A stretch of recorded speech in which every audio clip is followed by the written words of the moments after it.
সবাইকে নমস্কার। আজ তৈরি করব ডিম আর সুজি দিয়ে নতুন একটা রেসিপি। একটা ডিম নিয়েছি, স্বাদ অনুযায়ী চিনি দিয়ে ভালো করে ফেটিয়ে নিলাম, দিয়ে দিলাম স্বাদ অনুযায়ী লবণ। তো ভালোভাবে ফেটিয়ে নিয়ে এবার দিয়ে দেব পরিমাণ মতো সুজি দিয়ে ভালোভাবে ডিমের সঙ্গে ফেটিয়ে নিব। ফেটানো হয়ে গিয়েছে, আধ ঘন্টা রেস্টে রেখে দিব। আধ ঘন্টা পর নিয়ে এলাম, সুজি ফুলে উঠেছে। এবার পরিমাণ মতো আমি ময়দা দিয়ে একটা ডো তৈরি করে নিব। এবার হাত দিয়ে আমি মাখিয়ে নিয়ে নিলাম।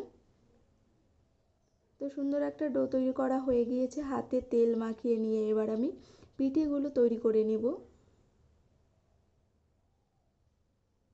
বানানো কিন্তু খুবই সহজ, দুপাশে একটু সরু টাইপের হবে। তো সবগুলো তৈরি হয়ে গিয়েছে। কড়াই বসিয়ে দিয়েছি, দিয়ে দিলাম সাদা তেল। তেল গরম হয়ে গিয়েছে হালকা, এবার এক এক করে ছেড়ে দেব। সবগুলো একবারে ভাজবো না, অল্প অল্প করে ভেজে নিব। এক পাশ ভাজা হয়ে গিয়েছে, অপর পাশ উল্টে দিব। এভাবে উল্টে পাল্টে ভালোভাবে কিন্তু ভেজে নিতে হবে। তো ভাজা হয়ে গিয়েছে, নামিয়ে নিলাম। রেসিপিটি ভালো লাগলে লাইক কমেন্ট শেয়ার করে দেবেন। সবাইকে ধন্যবাদ।